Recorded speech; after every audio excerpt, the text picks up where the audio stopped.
Sir ಧರ್ಮದ ಗುಡ್ಡ ಅಂತಂದೇಳಿ ಹೆಸರು ಯಾಕೆ ಬಂತು ಸರ್ ಇದು? ಧರ್ಮರು ವಾಸ ಮಾಡಿ ಹೋಗಿದ್ದಾರೆ ಈ ಸ್ಥಳ. ಇಲ್ಲಿ ಹೌದು. ವಿಜಯದಶಮಿ ಎಂದು ಅವನ್ನ ಶಸ್ತ್ರಗಳನ್ನ ಎಲ್ಲ ಪೂಜೆ ಮಾಡಿ ತಗೊಂಡು ಹೋಗಿ ಅವಾಗ ವಿಜಯ ಸಾಧಿಸಿದ್ರು. ವಿಜಯ ಸಾಧಿಸಿದ್ರು. ಹೊಸಪೇಟೆ ನಾಯಕರು ಅಮ್ಮನವ್ರು ಕೂಡ ಇಲ್ಲಿಗೆ ಬರ್ತಾರ. ಅಂದ್ರೆ ಈ ಬಸವದುರ್ಗದ ಅಮ್ಮ ದೇವತೆಗಳದ್ದು ಒಂದು ಪಲ್ಲಕ್ಕಿ ಬರುತ್ತೆ, ನಾಗನಹಳ್ಳಿದು ಬರುತ್ತೆ. ಈ ಹುಲಿ, ಕರಡೆ, ಚಿರತೆ, ಕಾಡು ಪ್ರಾಣಿಗಳು ವಾಸವಾಗಿದ್ದವು. ಆ ಪಲ್ಲಕ್ಕಿ ನಿಂಗೆ ಕೈ ಹೊತ್ಕೊಂಡ್ ಬರ್ತಾರ, ಪೂರ್ತಿ ಅಲ್ಲಿಗೆ ಹೊತ್ಕೊಂಡು ಹೋಗ್ತಾರ. ನೀವು ಎಷ್ಟು ಇದೇ ಗವಿ. ನೀವು ಇಲ್ಲಿಂದ ಹೋದ್ರೆ ಹಂಪಿ ಹೋಗ್ರಿ ನೀವು. ಪ್ರದಕ್ಷಿಣೆ ಹಾಕಲ್ತಿದೆ. ಹಿಂಗ್ ಹೋಗಿ ಬಸವಣ್ಣ ನಿಜಲಿಂಗಮ್ಮನ ಇಬ್ಬರನ್ನ ಸುತ್ತರ್ಕೊಂಡು ಬರ್ತಿದ್ರು. ಈಗ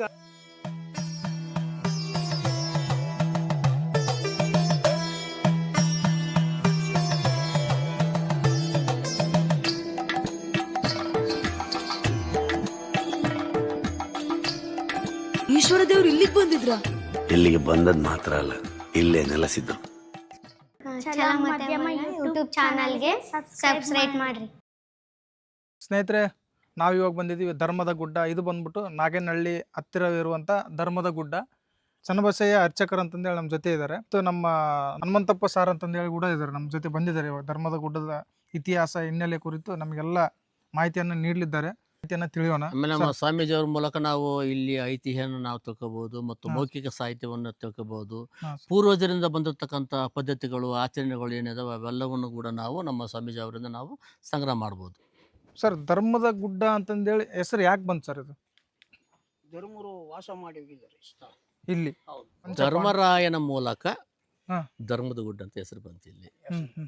ಪಾಂಡವರು ಇಲ್ಲಿ ನೆಲೆಸರಿ. ಇಲ್ಲಿ ಧರ್ಮರಾಯ ತನ್ನ ಜೊತೆಗೆ ತನ್ನ ಸಹೋದರರೊಂದಿಗೆ ಯಾರು ಭೀಮ, ಹಾ ಸರ್. ಅರ್ಜುನ, ನಕುಲ ನಕುಲ, ಸಹದೇವ ಜೊತೆಗೆ ಇಲ್ಲಿ ಬಂದು ವಾಸ ಮಾಡಿ ಶಸ್ತ್ರಾಸ್ತ್ರಗಳು ಇಲ್ಲಿ ಬನ್ನಿ ಗಿಡದಲ್ಲಿ ಇಟ್ಟು ಅಂದ್ರೆ ಅಲ್ಲಿ ನೋಡಿದ್ವಲ್ಲ ಸರ್? ಅಲ್ಲಿ ವನವಾಸಕ್ಕೆ ಹೋಗುವ ಸಂದರ್ಭದಲ್ಲಿ ಅಸ್ತ್ರಗಳೆಲ್ಲ ಇಟ್ಟು ಶಸ್ತ್ರಗಳನ್ನೆಲ್ಲವನ್ನ ಆ ಬಂಡಿ ಮರದಲ್ಲಿ ಇಟ್ಟು ಅವನು ಕಾಪಾಡಬೇಕು ತಾಯಿ ಅಂತಂದೇಳಿ ಕೈ ಮುಗಿದು ವನವಾಸಕ್ಕೆ ಹೋದ್ರು. ಪುನಃ ವನವಾಸ ಮುಗಿಸಿಕೊಂಡು ಯಾವಾಗ ಬರ್ತಾರಂದ್ರೆ ಗೋಗ್ರಹಣದ ನಂತರ ವನವಾಸ ಮುಗಿಸಿಕೊಂಡು ಬಂದು ಹಾ ಸರ್. ಬನ್ನಿ ಮುಡಿದು ವಿಜಯದಶಮಿ ಎಂದು ಹಾ ಸರ್. ಬಣ್ಣೆ ಮುಡಿದು ಹಾ ಸರ್. ವಿಜಯದಶಮಿ ಎಂದು ಶಸ್ತ್ರಗಳನ್ನ ಪೂಜೆ ಮಾಡಿ ಪುನಃ ಯುದ್ಧಕ್ಕೆ ಹೋಗಿ ವಿಜಯಶಾಲಿಗಳಾಗ್ತಾರೆ. ಅಂದ್ರೆ ಇಲ್ಲಿಗೆ ಬಂದು ಪೂಜೆ ಮಾಡಿ ಹೌದು, ಯುದ್ಧಕ್ಕೆ ಹೋದಾಗ ಅವರು ಜಯಶಾಲಿ ಇಲ್ಲಿ ಆಗ್ತಾರೆ. ವಿಜಯದಶಮಿ ಎಂದು ಶಸ್ತ್ರಗಳನ್ನ ತೆಗೆದುಕೊಂಡು ಹೋಗಿ ಗಂಡ ಪೂಜೆ ದಿನ ಬನ್ನಿ ಮುಡಿತಾರ. ಹಾ. ಆಯುಧ ಪೂಜೆ ದಿವಸ ಆಯುಧ ಪೂಜೆ ದಿನ ಬಣ್ಣೆ ಮುಡಿದು ವಿಜಯದಶಮಿ ಆಚರಣೆ ಮಾಡ್ತಾರೆ. ವಿಜಯದಶಮಿ ಎಂದು ಅವನ್ನ ಶಸ್ತ್ರಗಳನ್ನ ಎಲ್ಲ ಪೂಜೆ ಮಾಡಿ ತಗೊಂಡು ಹೋಗಿ ಅವಾಗ ವಿಜಯ ಸಾಧಿಸಿದ್ರು. ವಿಜಯ ಸಾಧಿಸಿದ್ರು. ವಿಜಯ ಯಾತ್ರೆ ಮಾಡಿದ್ರು. ಅದಕ್ಕೆ ಮೂಲ ಶಕ್ತಿ ಬಂದ್ಬಿಟ್ಟು ಈ ಧರ್ಮದ ಗುಡ್ಡನೆ. ಧರ್ಮರು ಇದು ಧರ್ಮದ ಅವರು ಗುಡ್ಡ. ಹೌದು, ಜಯಶಾಲಿ ಅವ್ರ ಆಗ್ಲಿಕ್ಕೋಸ್ಕರ ನೆಲೆಸಿದ ಜಾಗ ಇದು. ಜಾಗ ಇದು. ಹೌದು, ನೀವು ಯಾರಾದ್ರೂ ನೀವು ಯಾರನ್ನ ಕೇಳ್ಬೋದು. ನೀವು ಈ ಪೂರ್ವಜರ ಇತಿಹಾಸದಿಂದ ಹಾ ಸರ್. ಮೌಖಿಕ ಸಾಹಿತ್ಯದಿಂದ ನಮಗೆ ತಿಳಿದು ಬರ್ತಕ್ಕಂಥ ಒಂದೇ ಒಂದು ವಿಷಯ ಏನಂತಂದ್ರೆ ಇಲ್ಲಿ ಪಾಂಡವರು ನೆಲೆಸಿದ್ರು ಈ ಜಾಗದಾಗ. ಈ ಜಾಗದಲ್ಲಿ. ಇವತ್ತು ನೀವು ಯಾರಾದ್ರೂ ಸಣ್ಣ ಹುಡುಗರಿಂದ ಹಿಡಿದು ಹಾ ಸರ್. ಯಾವುದೇ ಒಬ್ಬ ಹಿರಿಯ ವ್ಯಕ್ತಿಗಳು ಕೇಳಿದ್ರು ಕೂಡ ಎಲ್ಲರ ಬಾಯಿಂದ ಬರ್ತಕ್ಕಂಥ ಇದೇ ಮಾತು. ಪಾಂಡವರು ಓಕೆ ಸರ್. ವಾಸ ಮಾಡಿ ಸುಮಾರು ಎಷ್ಟು ಮೆಟ್ಲು ಅದಾವ ಸರ್ ಇವು? ಸರ್ 170 ಅದ ಸರ್. 170. 170. ಆಮೇಲೆ ಹೊಸಪೇಟೆಯಿಂದ ಬರ್ತಕ್ಕಂಥ ಎಲ್ಲ ಹೆಣ್ಣು ದೇವತೆಗಳು ಪಲ್ಲಕ್ಕಿಗಳು ಕೂಡ ಈ ಒಂದು ಮೆಟ್ಲುಗಳು ಹತ್ಕೊಂಡು ಹೋಯ್ತಾರ. ಹುಡುಗರು ಆ ಪಲ್ಲಕ್ಕಿನ ಮ್ಯಾಕ್ ಹೊತ್ಕೊಂಡು ಹೋಯ್ತಾರೆ. ಇಲ್ಲಿಂದನೇ. ಇಲ್ಲಿಂದನೇ ಅವ್ರು ಹೋಗೋ ಸ್ಪೀಡಿಗೆ ನಾವು ಹೋಗಕ್ಕಾಗಲ್ಲ, ನಾವು ಸಮೇತ ಹೋಗಕ್ಕಾಗಲ್ಲ. ಹೌದು ಸರ್. ಹಾ ಹಾ ಹಾ. ಒಂದು 50 ಹುಡುಗರು ಒಂದೊಂದು ಪಲ್ಲಕ್ಕಿನ ನೀವು ನೋಡಿದ್ರೆ ಪಲ್ಲಕ್ಕಿನ ನೀವು ಹಾ ಸರ್. ಅಂತ ಪಲ್ಲಕ್ಕಿನ 50 ಹುಡುಗರು ಹಿಂಗ ಎತ್ಕೊಂಡ್ ಅದು ಕ್ಯಾಕಿ ಹೊಡ್ಕಂತ ಹೋಗ್ತಾರ. ಅದ್ರ ಮೆಟ್ಲು ಇಂತ ಮೆಟ್ಲು ವಿಜಯದಶಮಿ ದಿನ ನೀವು ಬರ್ಬೇಕು. ಜಂಬ್ರದಾಣೆ ಆಯುಧ ಪೂಜೆ ದಿನ ಆಯುಧ ಪೂಜೆ ದಿನ ನೀವು ಬರ್ಬೇಕು. 1ನೇ ಅಂದ್ರೆ ತಾರೀಕಿಗೆ ಸರ್. ನಿಮಗ ಮಧ್ಯಾಹ್ನ ಹ್ಮ್. 1 ಗಂಟೆಯಿಂದನೂ ಪ್ರಾರಂಭ ಆಗ್ತಾವ ಪಾಲ್ಕಿಗಳು ಬರ್ಲಿಕ್ಕೆ. ಇಲ್ಲಿ ಹೌದು, ಎಷ್ಟು 7 ಪಾಲಿಕೆ ಬರ್ತಾವ ಸ್ವಾಮಿ? ಎಲ್ಲ ಒಂದು 24-25 ವರ್ಷ ಬರ್ತಾವ. 24. 20 ಅಂದ್ರೆ- ಜಾಸ್ತಿ. ಹೌದು, ಹೌದು. ಹೊಸಪೇಟೆ ನಾಯಕರು ಅಮ್ಮನವ್ರು ಕೂಡ ಇಲ್ಲಿಗೆ ಬರ್ತಾರ. ಅಂದ್ರೆ ಈ ಬಸವದುರ್ಗದ ಅಮ್ಮ ದೇವತೆಗಳದ್ದು ಒಂದು ಪಲ್ಲಕ್ಕಿ ಬರುತ್ತೆ, ನಾಗನಹಳ್ಳಿದು ಬರುತ್ತೆ. ನರಸಾಪುರದಿಂದ ಆಲಮ್ಮ ಬರ್ತಾಳ. ನರಸಾಪುರದಿಂದ ಬಸವದುರ್ಗದಿಂದ ಬಸವೇಶ್ವರ ಮೂರ್ತಿನ ನಾವು ಇಲ್ಲಿ ತಂದು ಬನ್ನಿ ಮುಡಿ. ಆತ ಬರ್ತಾನ. ಆತ ಬಂದು ಇಲ್ಲಿ ಪರಮಾತ್ಮ ಆತ ನೆಲೆಸಿರ್ತಕ್ಕಂಥ ಆತನ ಉಚ್ಚಾಯ ಮೂರ್ತಿ. ಅವತ್ತು ಅಲ್ಲಿಂದ ಕರ್ಕೊಂಡ್ಬಂದು ಇಲ್ಲಿ ಬನ್ನಿ ಮುಡ್ಕೊಂಡು ಹೋಗ್ತಾರೆ. ಅಲ್ಲ, ಬನ್ನಿ ಮುಡಿ ಅಂತ ಇಲ್ಲಿಗೆ ಬಂದು ಬನ್ನಿ ಮುಡಿ ಅಂತ ಪದ್ಧತಿ ಯಾಕೆ ಬಂತು ಸ್ವಾಮಿ ಅದು? ಇಲ್ಲ, ಇದು ಪೂರ್ವ ಕಾಲದಿಂದಲೂ ಬಂದಿರತಕ್ಕಂಥದ್ದು. ಬನ್ನಿ ಮುಡಿದು ಹೋಗಿದ್ದಾರೆ ಅವತ್ತಿಗೆ. ಹಾ ಹಾ. ಶಸ್ತ್ರಾಸ್ತ್ರಗಳು ಇಂತ ತಗೊಂಡು ಬನ್ನಿ ಮುಡಿದು ಬಲಿಯನ್ನ ಹಾಕಿ ಬಲಿಯನ್ನ ಅಂತ ಉಂಡಿ ಕಟ್ತೀವಿ. ಆ ಬಲಿಯನ್ನ ನಾವು ಅಲ್ಲಿಂದ ಬಸವಣ್ಣನ ತೆಗೆದು ಹೋಗಿ ಆ ಬನ್ನಿ ಗಿಡದ ಸುತ್ತವರೆದು ಬಂದು ಬಲಿಯನ್ನ ನಿಂದಿರಿಸಿ ಹ್ಮ್. ಹಾಕೋದೆಲ್ಲ ಮುಗಿಸಿ ಆ ನಂತರ ಪಾಲ್ಕಿ ತಗೊಂಡು ಎಲ್ಲ ಪಾಲ್ಕಿಗಳು ಬಸವೇಶ್ವರ ಉತ್ಸವ ತಗೊಂಡು ನಾವು ಹೋಗಿ ಹಿಂಗೆ ರೌಂಡ್ ಬಂದು ಬನ್ನಿ ಗಿಡಕ್ಕೆ ಹೋಗಿ 5 ಸುತ್ತು ತಿರುಗಿ ಆ ಬಸವಣ್ಣನ ಸುತ್ತಲೇ ಇರೋ ದೇವತೆಗಳು ಎಲ್ಲರೂ ಸುತ್ತ ಹರಿತಾರೆ ಬನ್ನಿ ಚರಗ ಸಲ್ತಾರೆ ಇವರು. ಹ್ಮ್. ಚರಗ ಅಂತಂದ್ರೆ ಒಂದು ಮುದ್ದೆ ಅನ್ನ, ಅನ್ನ ಒಂದು ಮುದ್ದೆ ಉಂಡೆ ಕಟ್ಟಿರ್ತೀವಿ. ಉಂಡೆ ಕಟ್ಟಿರ್ತಾರೆ, ಒಂದು ಎರಡು ಪುಟ್ಟಿ. ಪುಟ್ಟಿಯಲ್ಲಿ ಇಟ್ಕೊಂಡಿರ್ತೀವಿ ಅದು. ಹ್ಮ್. ಅದನ್ನ ನಾವು ನಮಗೆ ಶಸ್ತ್ರ ಹಾಕಿರ್ತಾರೆ, ನಮ್ಗೆ ಈ ಬಲಗೈಗೆ ಶಸ್ತ್ರ ಹಾಕಿ ನಮ್ಮನ್ನ ಕರ್ಕೊಂಡು ಹೋಗ್ತಾರೆ. ಇವ್ರಿಗೆ ಕಂಕಣ ಕಟ್ಟಿರ್ತಾರ. ಕಂಕಣ ಕಟ್ಟಿ ಮತ್ತೆ ನಾವು ಇವ್ರು ಶಸ್ತ್ರ ಅಂದ್ರೆ ಏನದು? ಇವು ಇದನ್ನ ಸುಸ್ತ್ರ ಆಗ್ತಾರಲ್ಲ ಈಗ. ಶಸ್ತ್ರ. ಹಾ ಹಾ ಹಾ ಹಾ. ಅದನ್ನ ಹಾಕ್ಕೊಂಡು ನಮ್ಮನ್ನ ಕರ್ಕೊಂಡು ಹೋಗ್ತಾರೆ. ಅಂದ್ರ ಲಿಂಗಾಯತರ ಸಮುದಾಯದಲ್ಲಿ ಈಗ ವೀರಗಾಸೆ ಬಿಡಿತಕ್ಕಂತ ವೀರಗಾಸೆ. ಟೊಮೆಟೊಗಳನ್ನ ವೀರ- ಬಡಿಯೋದು ವೀರಗಾಸೆ. ಬಡ್ಕೊಳ್ಳೋದ್ರ ಮೂಲಕ, ಟೊಮೆಟೊ ಬಾರಿಸೋದ್ರ ಮೂಲಕ ಸ್ವಾಮೀಜಿಯವ್ರು ಕರ್ಕೊಂಡು ಹೋಗ್ತಾರ ಅವರು. ಹ್ಮ್ ಹ್ಮ್ ಹ್ಮ್. ಸ್ವಾಮೀಜಿಯವ್ರಿಗೆ ಎಚ್ಚರನೇ ಇರಲ್ಲ.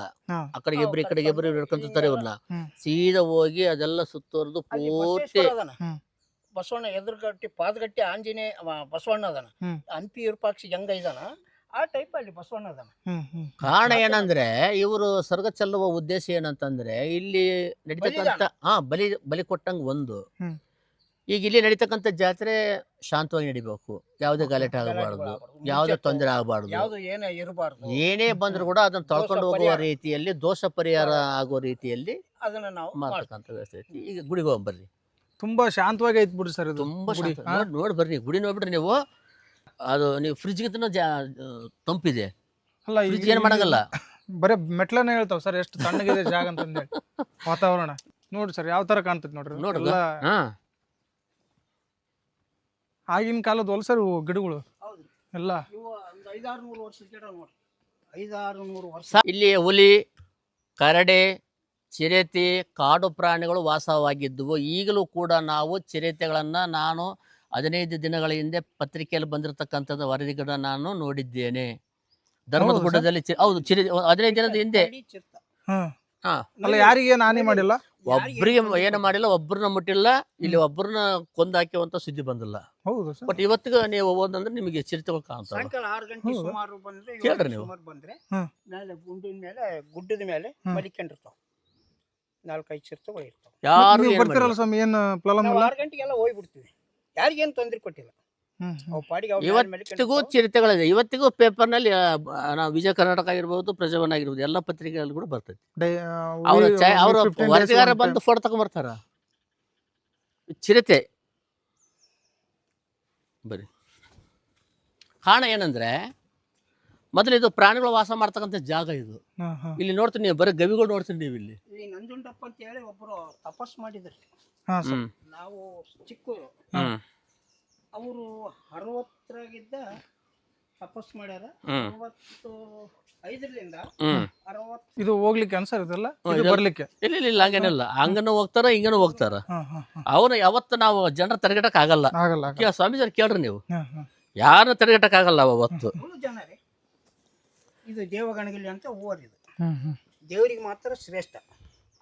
ಹಳೇ ಹೂವು ಅಲ್ಲ ಸರ್ ಅದು. ಸರಿಗ ಒಂದು ಪಲ್ಲಕ್ಕಿಂದ 500 ಜನ ಯುವಕರು ಬರ್ತಾರಂದ್ರೆ ನೀವು ಅವ್ರು ತಡೆಗಟ್ಟಕ್ ಆಗುತ್ತೆ? ಸಾಮಾನ್ಯ ಅಲ್ಲ ಅದು. ಅದನ್ನ ಹೊತ್ಕೊಂಡ್ ಬರ್ತಾರ. ನೋಡ್ಬೇಕು ನೀವು ಕೇಳ್ರಿ, ಇಲ್ಲಿ ಇವ್ರು ಯಜಮಾನ್ರು ಮುಖಂಡ್ರು ಕೇಳ್ರಿ. ಹ್ಮ್. ಆ ಪಲ್ಲಕ್ಕಿ ನಿಂಗೆ ಕೈಯಾಗ ಹೊತ್ಕೊಂಡ್ ಬರ್ತಾರ, ಪೂರ್ತಿ ಅಲ್ಲಿಗೆ ಹೊತ್ಕೊಂಡ್ ಹೋಗ್ತಾರ. ನೋಡ್ತಕ್ಕದ್ದು ಬರ್ರಿ. ಅವತ್ತಿನ ವಿಜೃಂಭಣೆ, ಹ್ಮ್. ಅವತ್ತಿನ ಒಂದು ವಿಶಿಷ್ಟವಾಗಿರ್ತಕ್ಕಂಥ ಒಂದು ಇಲ್ಲಿ ಆಚರಣೆಗಳು ಹ್ಮ್. ಬೇರೆ ಎಲ್ಲೂ ಸಿಗಲ್ಲ. ಶ್ರೀ ಕ್ಷೇತ್ರ ಧರ್ಮದ ಗುಡ್ಡ, ಹಂಗಾಗಿನೇ ಇದಕ್ಕೆ ನಾವು ಏನು ನಿಜಲಿಂಗಮ್ಮ ದೇವಿ. ಮೈಸೂರು ದಸರಾಕ್ಕ ಹಾ. ಸರ್ಕಾರದಿಂದ ಹಣ ಸಿಗುತ್ತೆ. ಆದರೆ ನಮ್ಮ ಇಲ್ಲಿ ನಮ್ಮ ಹೊಸಪೇಟೆಯಲ್ಲಿ ಮಾಡ್ತಕ್ಕಂಥ ಈ ಒಂದು ದಸರಾ ಹಬ್ಬಕ್ಕೆ ಸರ್ಕಾರದಿಂದ ಯಾವ ನೆರವು ಕೂಡ ಇಲ್ಲ. ಜನ ಹಾಕಿರ್ತಕ್ಕಂಥ ಇದರಿಂದನೇ ಮಾಡೋದು. ಮಾಡ್ತಾರೆ. ಗ್ರಾಮ ಪಂಚಾಯತಿಯಿಂದ ಒಂದಿಷ್ಟು ಡೆವಲಪ್ಮೆಂಟ್ ಅಂತ ಇಂಥದ್ದು ಕ್ಲೀನ್ ಮಾಡ್ಸೋಕ್ಕೆಲ್ಲ ಅವ್ರದ್ದು ವ್ಯವಸ್ಥೆ ಇದೆ ಗ್ರಾಮ ಪಂಚಾಯತಿ ವತಿಯಿಂದ. ಅಂದ್ರೆ ಇದು ಧರ್ಮದ ಗುಡ್ಡ ಯಾವ ಗ್ರಾಮ ಪಂಚಾಯತ್ ಬರುತ್ತೆ? ನಾಗನಹಳ್ಳಿ ನಾಗನಹಳ್ಳಿ ಗ್ರಾಮ ಪಂಚಾಯತ್ ಬರುತ್ತೆ.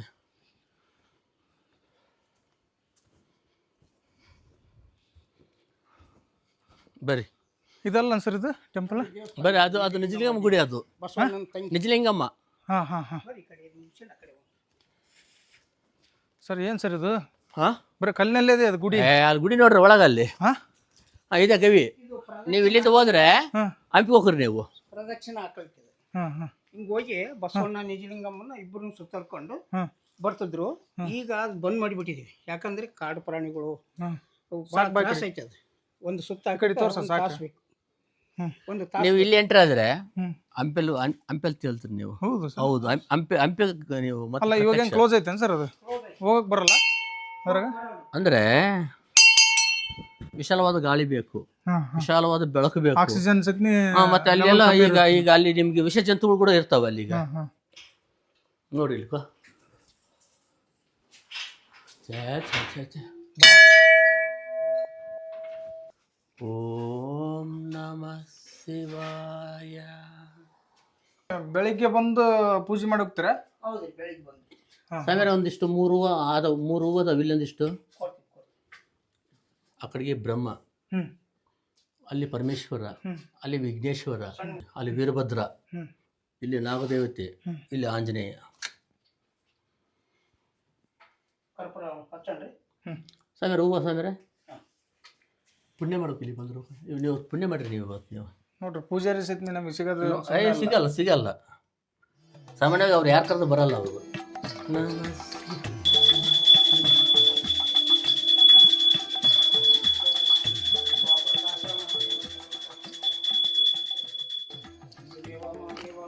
ಓಂ ದೇವ ಪರಮಾತ್ಮ ಭಗವಂತಾಯ ನಮಃ. ಓಂ ನಮಃ ಶಿವಾಯ. ಓಂ ನಮಃ ಶಿವಾಯ. ನಿಜವಾಗ್ಲೂ ನಮ್ಮ ಪುಣ್ಯ ಸರ್ ಇವತ್ತು. ನಿಜವಾಗ್ಲೂ ನಮ್ಮ ಪುಣ್ಯ ಇವತ್ತು. ಬೆಳಗ್ಗೆ ನಾನು ನಿಮಗೆ ಕ್ಯಾಶ್ ಆಗುತ್ತೆ ಕರ್ಕೊಂಡ್ಬಂದ್ರಲ್ಲ ನೀವು ಇಲ್ಲಿ. ನಮ್ಮನ್ನ ಕರ್ಕೊಂಡ್ಬಂದ್ರಲ್ಲ ಅದನ್ನೇ ಹೇಳ್ರಿ ನೀವು.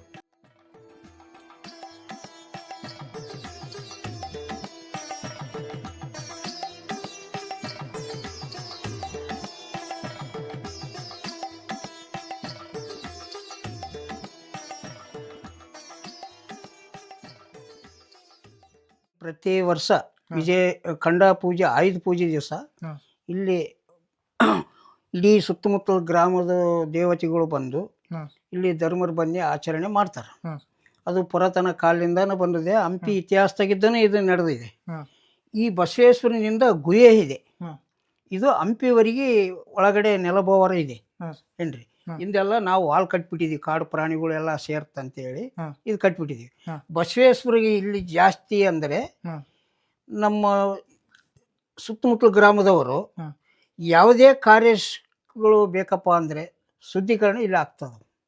ಅಷ್ಟು ಪವರ್ಫುಲ್ ಐತಿ ಇಲ್ಲಿ ಬಸವೇಶ್ವರರಿಂದ. ಯಾವುದೇ ಕಷ್ಟ ಸುಖ ಎಲ್ಲದಕ್ಕೂ ಒಳ್ಳೆ ಪ್ರಾಮುಖ್ಯತೆ ಪಡೆದಿದ್ದಾನೆ ಬಸವಣ್ಣ. ಈ ಒಂದು ಇಲ್ಲಿ ಇತಗ ಆಸ್ತಿ ಅಡುವಂತೂ ಏನೂ ಇಲ್ಲ. ಭಕ್ತಾದಿಗಳು ಬಂದದ್ದು ಕೊಟ್ಟದ್ದೇ ಒಂದು 4 ರೂಪಾಯಿ ಕಾಣಿಕೆ ಏನ್ರಿ. ಇಲ್ಲಿ ಪಾಂಡವರು ವಾಸವಾಗಿ ಮಾಡಿ ಹೋಗಿದ್ರಲ್ಲ, ಅದೇ ಒಂದು ಧರ್ಮ ಇವತ್ತಿಗೆ ಹಂಗೆ ನಡ್ಕೊಂಡು ಬರ್ತಾನೆ ಇದೆ. ಇದು ಹಂಪಿ ಪ್ರಾಧಿಕಾರ ಇಲಾಖೆಗೆ ಸೇರಿದೆ, ಇದು ಸಂಬಂಧಪಟ್ಟಿದೆ ಅಂತೇಳಿ. ಅವರು ಪ್ರಾಧಿಕಾರದವ್ರು ಅವಾಗವಾಗ ಬಂದು ಹೋಗ್ತಿರ್ತಾರೆ, ನಾವಿರೋದಲ್ಲ.